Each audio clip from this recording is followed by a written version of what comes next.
यदा यदा हि धर्मस्य ग्लानिर्भवति भारत अभ्युत्थानम् अधर्मस्य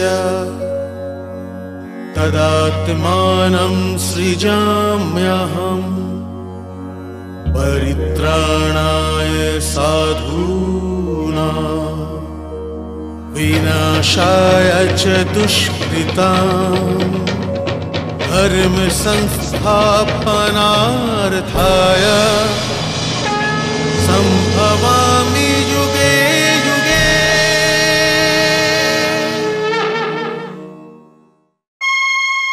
কংসের ভাগ্য ওকে ওই কথাটা মানতেই দিচ্ছে না, যার মধ্যে ওর জীবনের সত্য লুকিয়ে রয়েছে।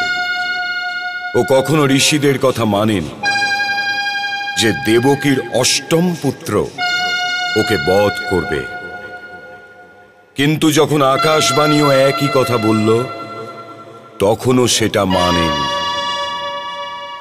আজ যখন ও সংবাদ পেল যে দেবকী একটা কন্যার জন্ম দিয়েছে, তখন ওরই দুর্ভাগ্য ওকে জানালো যে এই কথাটাই মেনে নাও।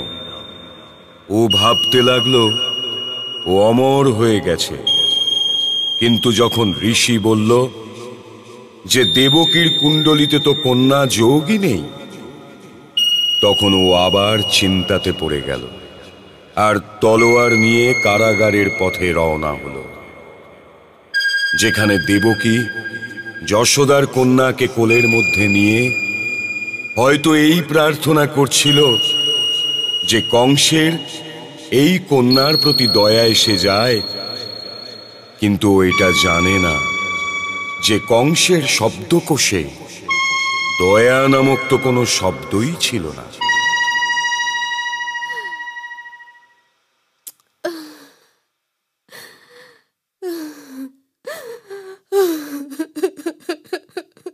কান্না কোনো প্রশ্নের উত্তর হতে পারে না দেবকী। অশ্রু আত্মবলকে শোষণ করে নেয়। আর্যপুত্র, কিন্তু এই বাচ্চাটার কি দোষ? ওই রাক্ষস এই নির্দোষকে হত্যা করে দেবে। হত্যা সর্বদা নির্দোষেরই হয়ে থাকে প্রিয় দেবকী, কিন্তু তুমি জেনে রাখো যে এই বলিদানের যাত্রাতে তোমার সখী যশোদাও তোমার সাথে চলে এসেছে। কিন্তু তবু কিন্তু নয় আমার প্রাণপ্রিয়া, আকাশবাণী তো শুধু অষ্টম পুত্রের কথাই বলে গেছেন। সম্ভবত কংস কন্যা জানতে পেরে ফিরে যাবে, ওকে হত্যা করবে না। ওর তো শুধু পুত্র চাই, এ তো কন্যা।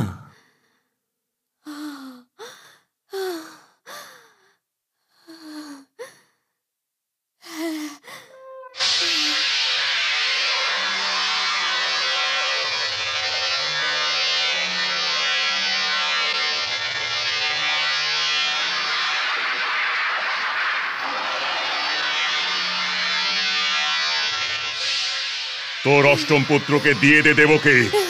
এইবার তো কন্যা জন্ম নিয়েছে। তোর জন্মকুষ্ঠিতে কন্যা যোগ নেই। না না দাদা। কোথায় তোর অষ্টম পুত্র? আরে ভগবানকে ভয় করো কংস।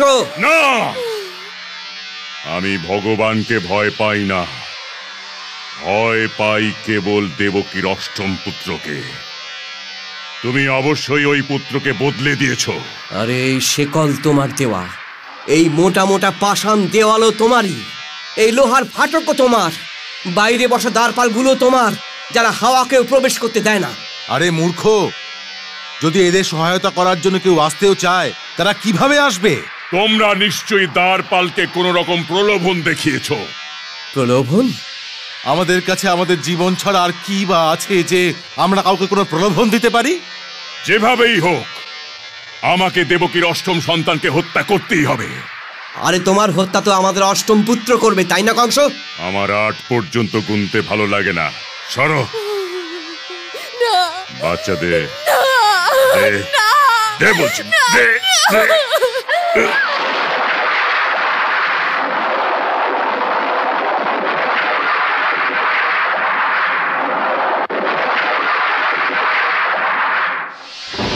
আমি সে নই কংস, আমি সে নই। তোমাকে যে মারবে সে জন্ম নিয়ে নিয়েছে। হ্যাঁ, তোমাকে যে মারবে সে জন্ম নিয়ে নিয়েছে। দয়া ধর্ম যখন কমে, পারে পাপ অহংকার, তখন জগতে জন্ম নেয় জগৎ পালক প্রতিহার। আকাশবাণী তো কংসকে কাঁপিয়ে দিয়েছে, ও চিন্তায় পড়ে গেছে। কিন্তু গোকুলের কংসের ঘাবড়ানোতে কি আসে যায়? সারা গোকুলে তো যেন আনন্দের বর্ষা শুরু হয়েছে। প্রকৃতি যেন গোকুলের চরণ যুগলে সুগন্ধ আর রঙের সমস্ত কোষ দিয়ে রাঙিয়ে দিয়েছে। বর্ষা ঋতু সমস্ত গোকুলে যেন নেচে বেড়াচ্ছে, আর গোকুল এক মন ব্যাকুল করা রসে ভিজে সব কিছু দেখে চলেছে। আর এটাও জানে না যে প্রকৃতি আসলে কাকে স্বাগত জানাচ্ছে। লক্ষণ তো স্বয়ং ভগবানই আসবেন। বলো প্রকৃতি, দেবকীর অষ্টম পুত্রের আসবার উৎসব করছো নাকি?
গোবিন্দ গোকুলে এলো, গোবিন্দ গোকুলে এলো, গোবিন্দ গোকুলে এলো, গোবিন্দ গোকুলে এলো, গোবিন্দ গোকুলে এলো, গোবিন্দ গোকুলে এলো, গোবিন্দ গোকুলে এলো, গোবিন্দ গোকুলে এলো।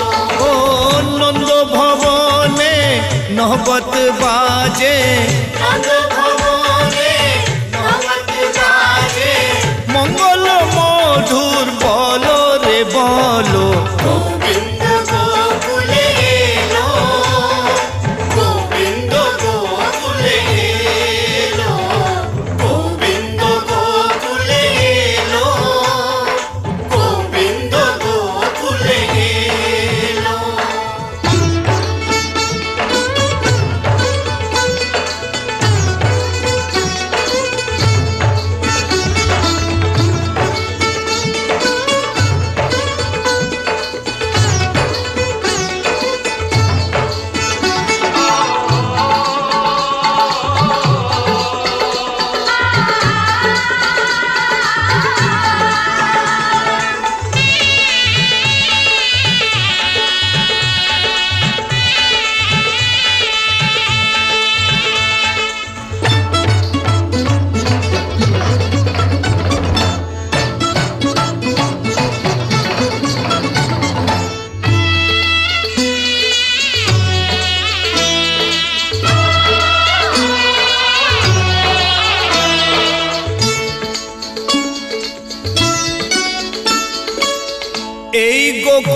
ওই মথুরা নগরী, এই গোকুল ওই মথুরা নগরী, মাঝে দলে দেখো যমুনায় লহরী, মাঝে দলে দেখো যমুনায় লহরী।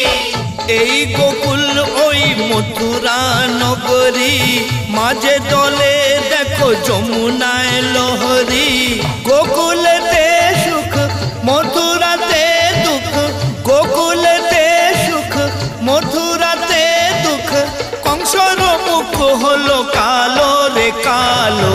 গোবিন্দ গোকুলে এলো, এলো গোবিন্দ গোকুলে এলো, গোবিন্দ গোকুলে এলো, এলো গোবিন্দ গোকুলে এলো, এলো।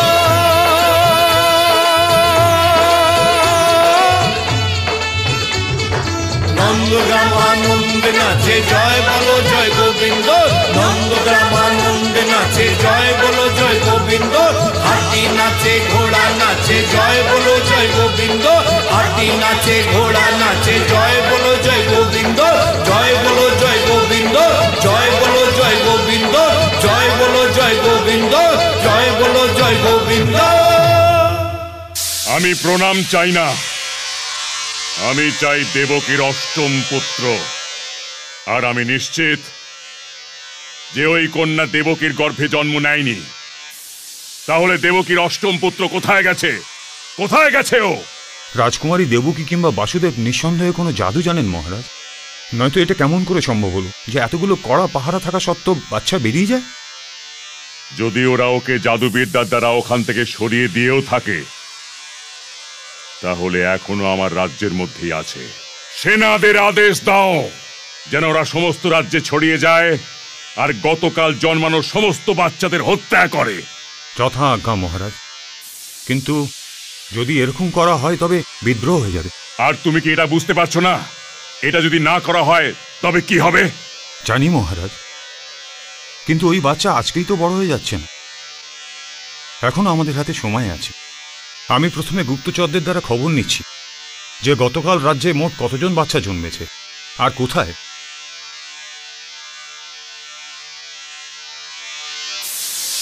মহারাজ জয় হোক।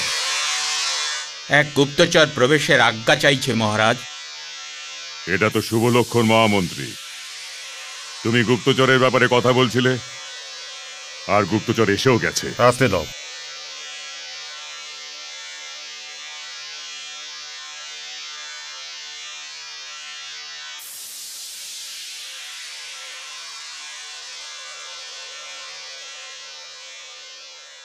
মহারাজের জয় হোক। কি সংবাদ এনেছো? এখন গোকুলের তো হাবভাবই পাল্টে গেছে মহারাজ। শুকনো ডালগুলোতে নতুন পাতা গজিয়েছে, আর ওখানে এমন বড় উৎসব হচ্ছে যে মৃদঙ্গের আওয়াজ যমুনা পার করে মথুরা পর্যন্ত পৌঁছে যাচ্ছে। তাহলে এর অর্থ এটাই মহামন্ত্রী যে ও গোকুলেই আছে। তুমি যেতে পারো। মহামন্ত্রী, সেনাদের আদেশ দিয়ে দিন ওরা যেন গোকুলে যায়। একটা দুগ্ধপোষ্য বাচ্চার জন্য সেনা পাঠানো মথুরা নরেশের শোভা পায় না মহারাজ। উপায় তো আরো কিছু হতে পারে। পুতনা,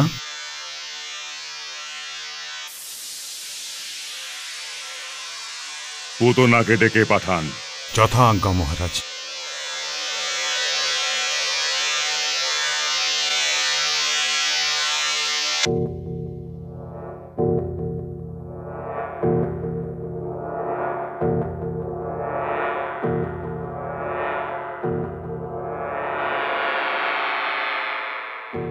মহারাজের জয় হোক, মহারাজের জয় হোক। তুমি আমাকে দুধ পান করিয়েছ পুতনা, তোমার দণ্ডবৎ করবার প্রয়োজন নেই।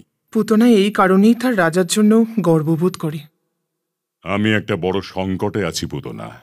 আজ্ঞা করুন মহারাজ। আমার এক শত্রুকে বধ করতে পারবে? আমি মহারাজ? হ্যাঁ, কারণ ওই শত্রু এক দুগ্ধপোষ্য শিশু মাত্র।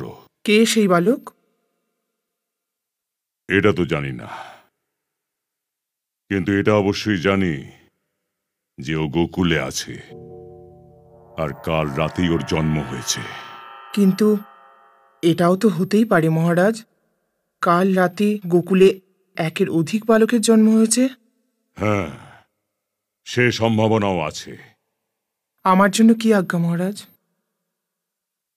এই সমস্ত বালক আমার শত্রু, এই কাজটা করতেই হবে পুতনা। কিন্তু আপনি চিন্তা করবেন না মহারাজ, আমি আমার বক্ষস্থলের উপর মিষ্টি বিষের প্রলেপ লাগিয়ে নিয়ে ওই সমস্ত বালকদের নিজের দুধ খাইয়ে দেব। হ্যাঁ।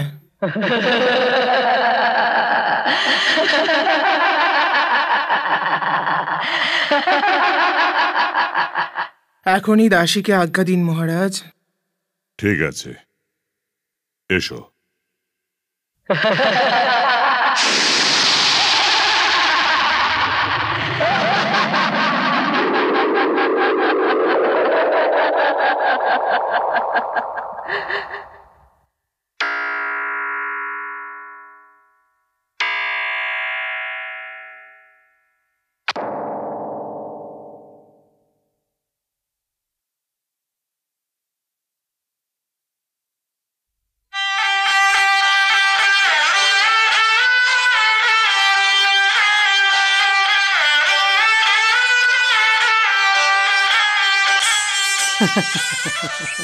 আরে আরে বৈদ্য কাকা, এটা কি করছেন? হাত তো আমার জোর করা উচিত। প্রণাম প্রণাম প্রণাম। আরে রোহিণীমা, নমস্কার বৈদ্য কাকা। সব কুশল মঙ্গল তো? হ্যাঁ। আরে রে বাবু, সুখী হও মা, সুখী। আরে রে রে রে, আমার বলরাম সোনা, এখন সময় পেলে আসবার। অনেক অপেক্ষা করিয়েছ রোহিণী বোন। কি বলবো আপনাকে, আমি এত। আমায় কিছু বলো কেন? যা কিছু বলার আছে যশোদাকে গিয়ে বলো। ভীষণ রেগে আছে তোমার উপর। আচ্ছা এসো।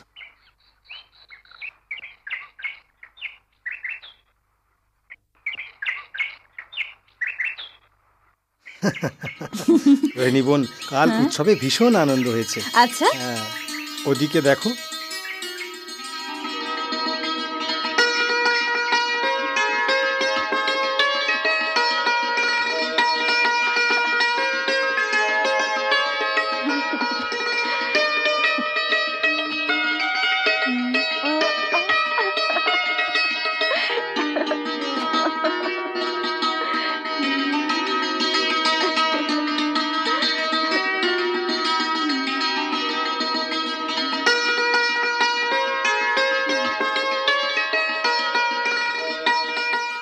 এখন এসেছো নিজের বাচ্চাকে দেখতে?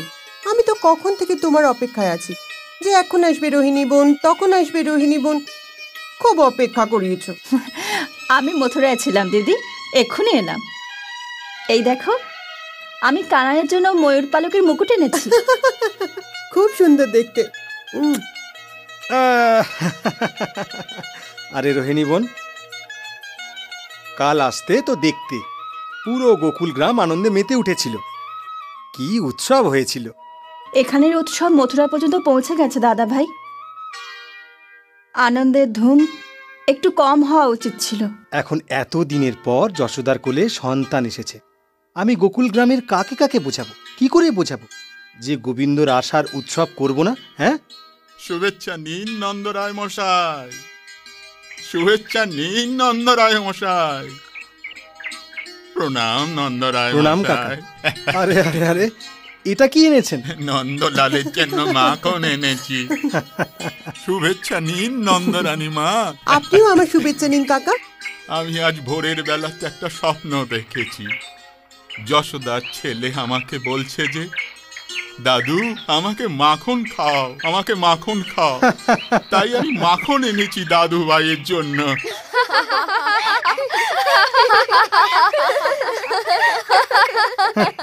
আরে কি হয়েছে, আজ মাখন মথুরায় নিয়ে যাবে না নাকি? আজকের মাখন শুধু কানাইয়ের জন্য। হ্যাঁ, কাল রাতে কানাই আমার স্বপ্নে সে মাখন চাইছিল। একে একটু মাখন খাইয়ে দাও নন্দরানী দিদি। হ্যাঁ দাও। নাও, খেয়ে নিয়েছে নন্দলাল। আরে ওখানে কি হয়েছে?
আরে আপনি কোথায় গিয়েছিলেন? আহা, বেচারা সুখরামের ছেলেটা হঠাৎ মারা গেল। কি হয়েছিল? কেউ দুধে বিষ মিশিয়ে দিয়েছিল। হে ভগবান!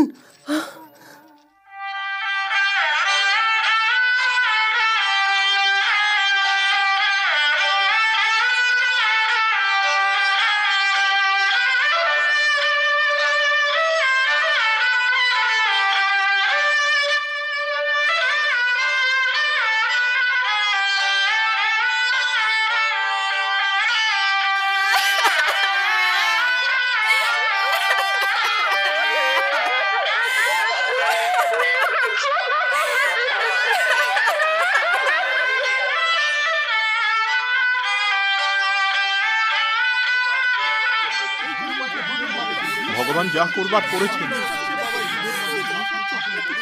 দেখছি দেখছি দেখছি কি করা যায়, দেখছি।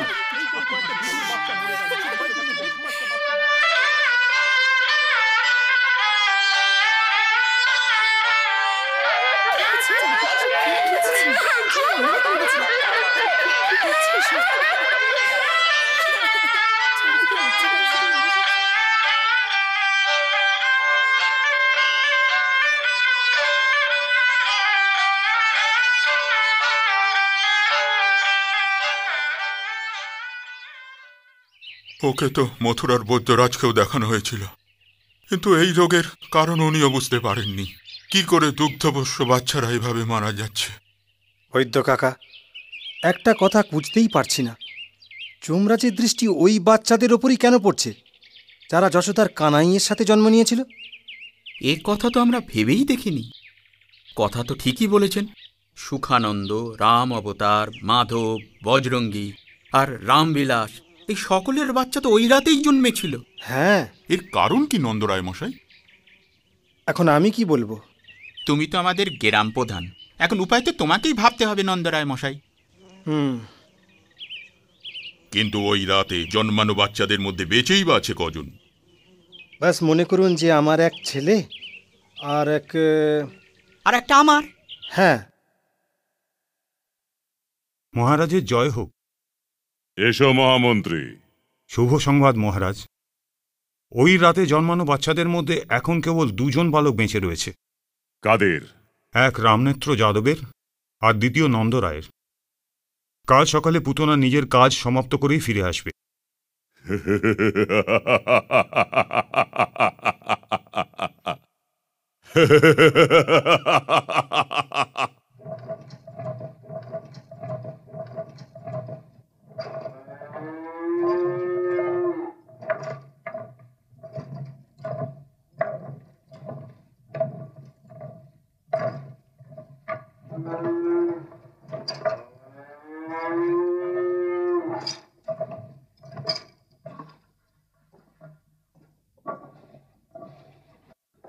আরে যশোদা রানী,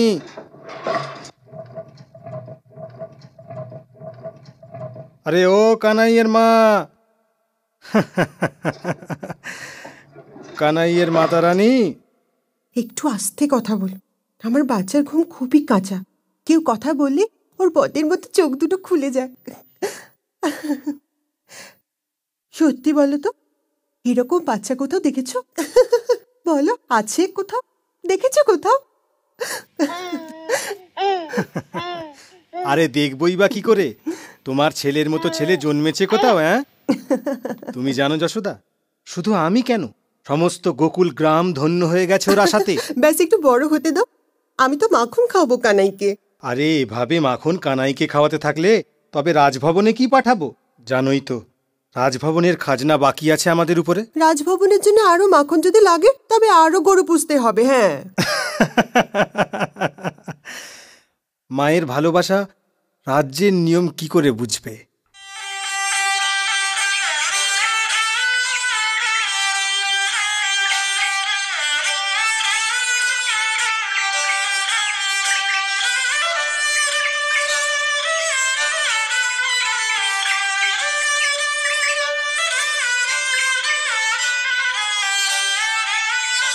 নন্দরায় মশাই, নন্দরায় মশাই, নন্দরায় মশাই, দৌড়াচ্ছ কেন? রামনেত্রের ছেলে মারা গেছে। আরে নন্দরায় মশাই,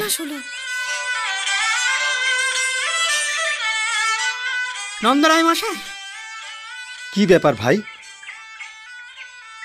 রামনেত্রর ছেলেও মারা গেছে। ওর কি হয়েছিল? ওই একই কারণ, দুধের মধ্যে বিষ। এটা কিরকম অঘটন ঘটে গেল? আচ্ছা তুমি চলো, আমি আসছি। আচ্ছা। কি হয়েছে গো? রামনেত্রর ছেলেটাও মারা গেল। এ কেমন মহামারী হচ্ছে কানাইয়ের বাবা? এক এক করে তো কানাইয়ের বয়সী সব বাচ্চারা মারা গেল। ওর সাথে তো খেলবার জন্য বাকি কেউ থাকলো না।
এই গৌরী এরকম করে ডাকছে কেন? এটা গৌরীকে গিয়েই জিজ্ঞেস করে দেখো না যশোদা। মায়েদের চিন্তিত হওয়ার জন্য সময় কোনো কিছুতেই লাগে না।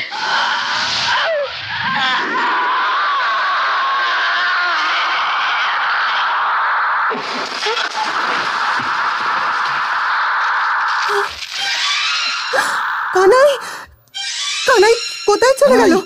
কানাই কোথায় চলে গেল? কানাইকে, কানাই, কানাই, কানাই, কানাই, কানাই, কানাই কোথায় চলে গেছে? কানাই, কানাই, কানাই কোথায় গেল? কোথায় গেল?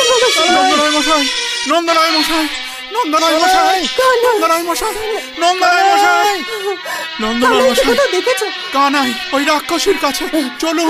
কানাই, কানাই, কানাই, কানাই, কানাই, নন্দরায় মশাই, ওই দেখুন কানাই। কানাই, আমার কানাই, কানাই, আমার কানাই, কানাই, কানাই, আমার নিয়ে চলো। এসো যশোদা, কানাই, কানাই, কানাই, কানাই, কানাই, আমার কানাই, আমার কানাই।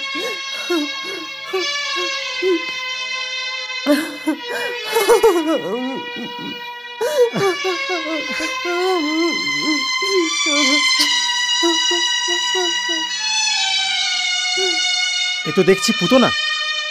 পুতনা কি? কংসের দাই।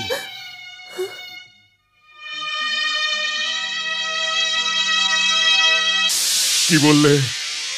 পুতনা মারা গেছে? ওকে কে মারতে পারে? সংবাদ তো এটাই পেয়েছি মহারাজ, কিন্তু এটার সাথে সাথে আমি অন্য সংবাদও নিয়ে এসেছি যে ওই দিনে জন্মানো বালকদের মধ্যে আর একজনও জীবিত নেই। গুপ্তচর তো শেষ বিলাপ স্বয়ং যশোদারই শুনেছিল। হায় আমার সোনা!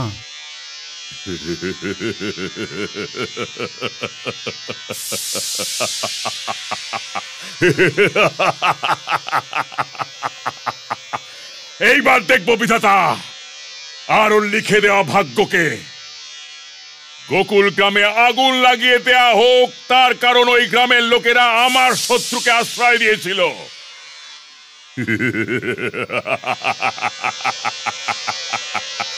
বিধাতার পরাজয়ের উৎসব আরম্ভ করো।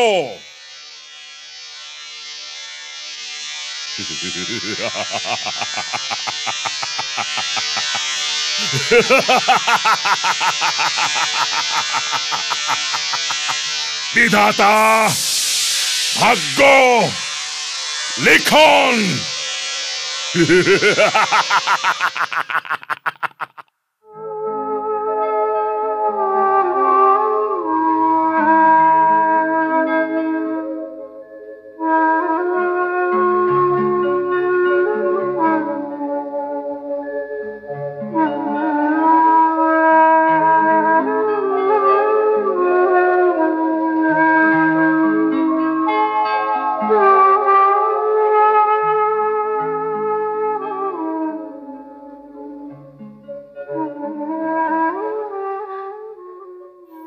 আমার ভীষণ ভয় করছে। তুমি ঠিক কথা বলেছ যশোদা। এখন গোকুলে থাকাটা ঠিক নয়। আমি তো বলছি যে কাল যাবার চেয়ে বরং আজই চলে যাই।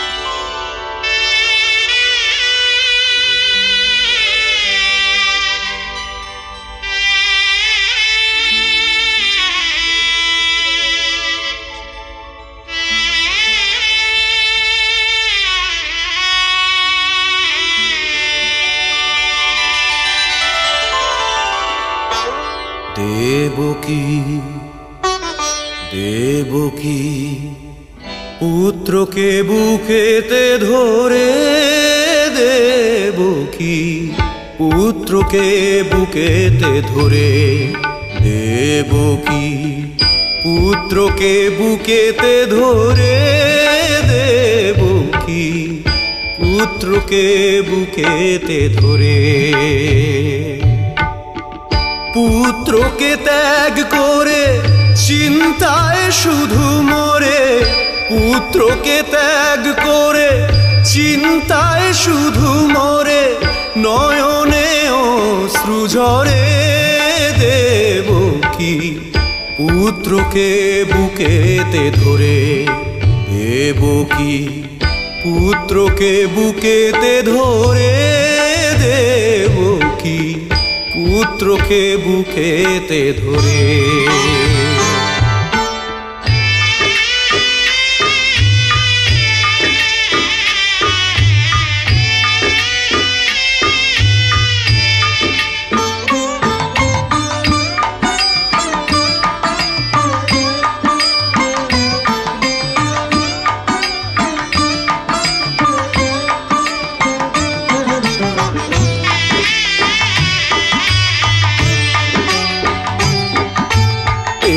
দুঃখিনী জননী যে কাতো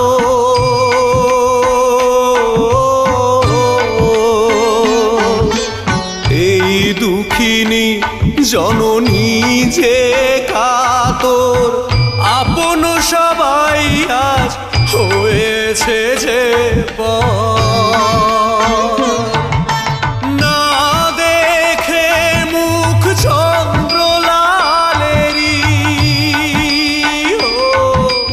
না দেখে মুখ চন্দ্রলালেরি অন্ধকার না সরে দেবকী পুত্রকে বুকেতে ধরে দেবকী পুত্রকে বুকেতে ধরে দেবকী পুত্রকে বুকেতে ধরে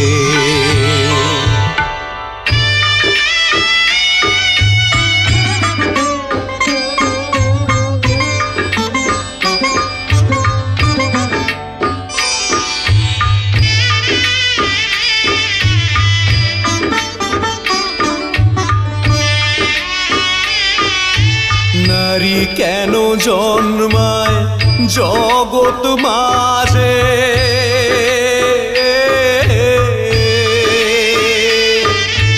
নারী কেন জন্মায় জগৎ মাঝে পরাধীন স্বপ্নেতে কি সুখ আছে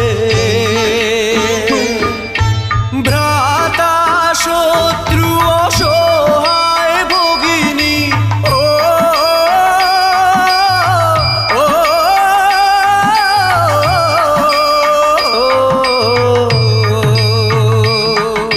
ভ্রাতা শত্রু অসহায় ভগিনী কে তার দুঃখ হরে দেবকী পুত্রকে বুকেতে ধরে দেবকী পুত্রকে বুকেতে ধরে দেবকী পুত্রকে বুকেতে ধরে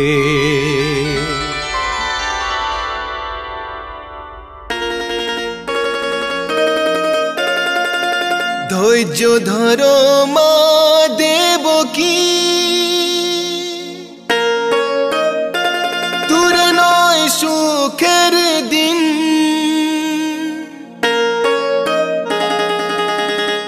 এই অশ্রু হবে মা তোমার ফুলের মতো